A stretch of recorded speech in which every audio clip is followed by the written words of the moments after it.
Cell एक mystery या फिर साइंस? आखिर हमसे क्या क्या छुपाया गया है?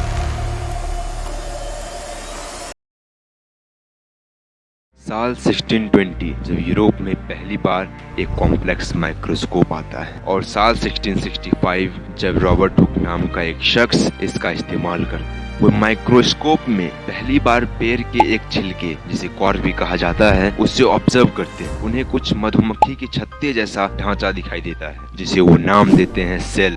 वे अपनी किताब माइक्रोग्राफिया में इसे ड्रॉ भी करते हैं, जो कुछ ऐसा दिखाई देता है। कहानी में ट्विस्ट तो तब आता है जब पता चलता है कि ये डेड सेल था। ये घटना जितनी साधारण आप समझ रहे हैं उतनी नहीं है, क्योंकि इस घटना ने दुनिया को एक नई चीज के बारे में सोचने पर मजबूर कर दिया। सेल, कोशिका, जिस पर आज तक बहुत सारी किताबें तक लिख चुकी हैं। पहली जो किताब कोशिका पर लिखी गई थी वो माइक्रोग्राफिया थी बाय रॉबर्ट हुक।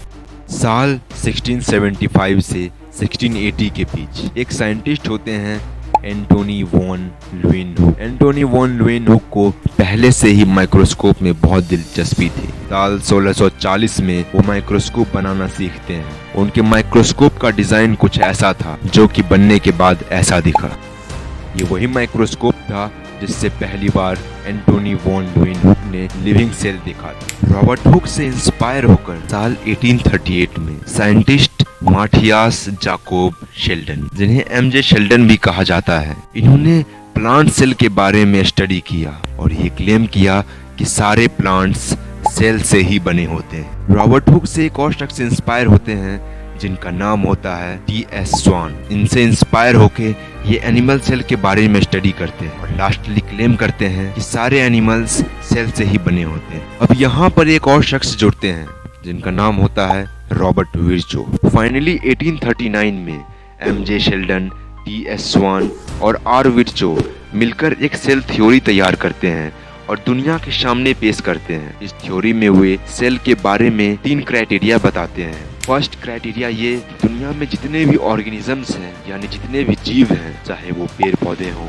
या कोई भी प्राणी हो, ये सभी सेल से ही बने हैं, चाहे एक सेल से बने हो या बहुत सारे सेल से बने हो। सेकंड क्राइटेरिया ये है कि सेल जीवन का स्ट्रक्चरल और फंक्शनल यूनिट है, यानी सेल ही जीवन का ढांचा तैयार करता है और उसमें क्रियाशीलता देता है। थर्ड क्राइटेरिया ये है कि जितने भी नए सेल्स बनते हैं वो प्री एग्जिस्टिंग सेल से ही बनते हैं, यानी जितने भी नए सेल्स बनते हैं वो शरीर में मौजूद पहले वाले सेल से ही मिलकर बनते हैं। सेल्स के इन 3 क्राइटेरिया के बारे में समझना बहुत ही इम्पोर्टेंट है, स्पेशली स्टूडेंट्स के लिए। इस वीडियो में मैं अपनी राय नहीं दूंगा, ये मैं आप पर छोड़ता हूँ। आप ही बताइए कमेंट्स के जरिए कि ये सेल मिस्ट्री है या फिर साइंस।